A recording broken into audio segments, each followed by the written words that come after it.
लंबी यात्रा करनी पड़ी है, आजादी की यात्रा। इस यात्रा में हजारों लाखों लोगों ने अपनी जान की कुर्बानी दी। 1919 जलियांवाला बाग। आज हमारी बैसाखी का दिन है, लेकिन पूरा पंजाब बैसाखी नहीं मनाएगा। हम सब बैसाखी नहीं मनाएंगे।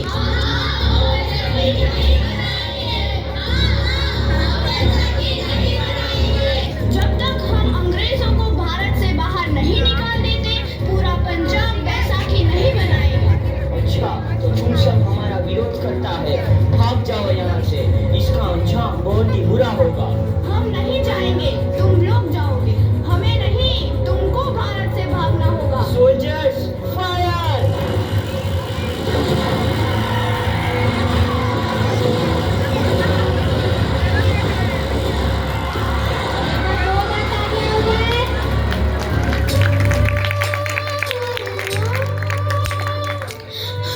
ये जमीन हमारी, ये धरती हमारी, ये खेत हमारे। अभी थोड़ी देर पहले हमारी ये फसलें लहरा रही थी, पर इन अंग्रेजों ने हमारी फसलें बर्बाद कर दी। इन अंग्रेजों ने एक ही झटके में इन सब फसलों को काट दिया। अंग्रेजों, तुम्हारे इस अत्याचार से हम डरेंगे नहीं। इस अत्याचार का बदला लेकर रहेंगे। हम आजादी लेकर रहेंगे। जलियांवाला बाग हर हिंदुस्तानी की आंख नम कर गया। इस कांड में कितने मासूमों की आहुति चढ़ गई, इतनी हैवानियत से इंसानियत कत्ल कर दी गई। जलियांवाला बाग के हत्याकांड ने आजादी की आग में घी देने का काम किया। मासूम औरतों, बच्चों की दर्द भरी चीखें और सिसकियां इनकलाब का गूंज बनकर उभरी। लाला लाजपत राय, भगत सिंह, राजगुरु, सुखदेव सरीखे क्रांतिकारियों ने भारत की इस जमीन से विदेशी दरिंदों को निकाल फेंकने के मंसूबे मजबूत कर लिए। 8 अप्रैल 1929 लाला लाजपत राय के नेतृत्व में साइमन कमीशन के खिलाफ एक भारी जुलूस निकाला गया। साइमन कमीशन वापस जाओ। साइमन कमीशन वापस जाओ। साइमन कमीशन वापस जाओ। साइमन कमीशन वापस जाओ। साइमन कमीशन वापस जाओ। Simon commission Simon commission Simon commission Simon commission. बेवकूफ इंडियंस, तुमको हमारी बात समझ में नहीं आती। Stop this. साइमन कमीशन नहीं मानता। आई से स्टॉप दिस। लाला जी, आप आगे बढ़ो, हम आपके साथ हैं। लाला जी, संघर्ष करो, हम आपके साथ हैं। लाला जी, संघर्ष करो, हम आपके साथ हैं। लाठी चार्ज करो!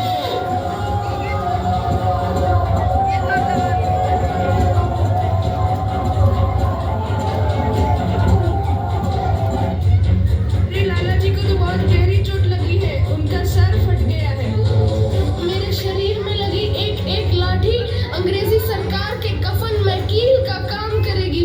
ये आजादी की लड़ाई रुकनी नहीं चाहिए। ये जिम्मेदारी मैं तुम सबको सौंप कर जा रहा हूँ। लाला लाजपत राय की दर्दनाक मौत के बाद भगत सिंह, सुखदेव, राजगुरु वतन के इन मतवालों के खून में ऐसा उबाल आया जिसका सामना करना अंग्रेजी सरकार के लिए मुश्किल हो गया। अंग्रेजों को करारा जवाब देने के लिए स्कॉट और सैंडर्स को मारने की रूपरेखा रची गई।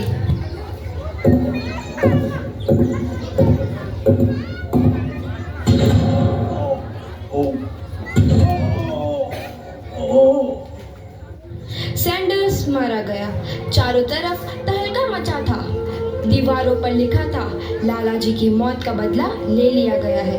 भगत सिंह समेत सभी वहां से फरार हो गए। 8 अप्रैल 1929 दिल्ली में ब्रिटिश सरकार की सेंट्रल लेजिस्लेटिव असेंबली की बैठक में 2 बम धमाके की आवाज सुनाई दी।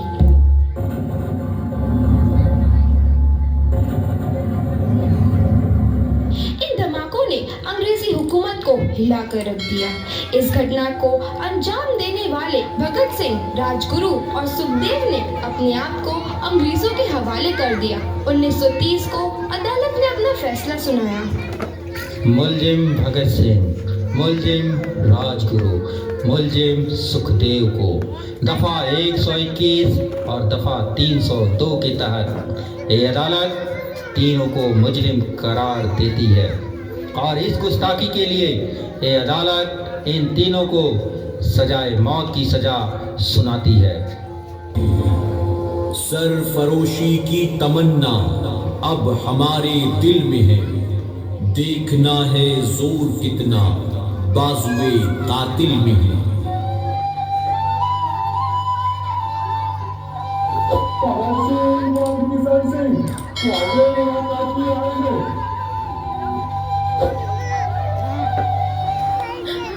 पुत्र की हाल है तेरा? मैं चंगा हूँ माँ, फिक्र करने की कोई गल नहीं।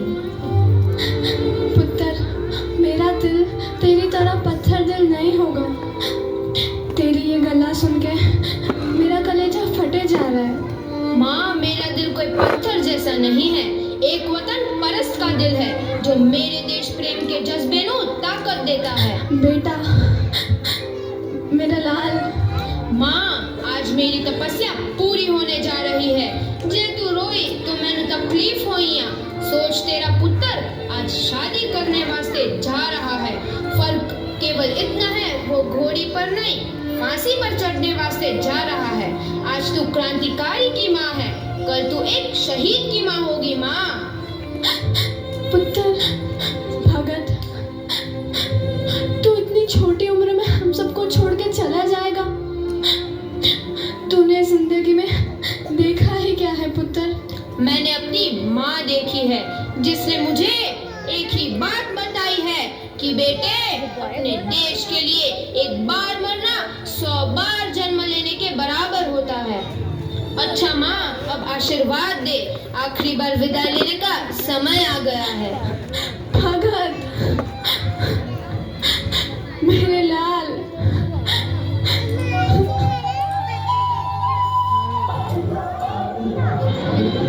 भगत सिंह, तुम्हारी कोई आखिरी ख्वाहिश? हमारे हाथ खोल दिए जाए। हम तीनों दोस्त एक दूसरे से गले मिलना चाहते हैं। उनके हाथ खोल दिए जाए।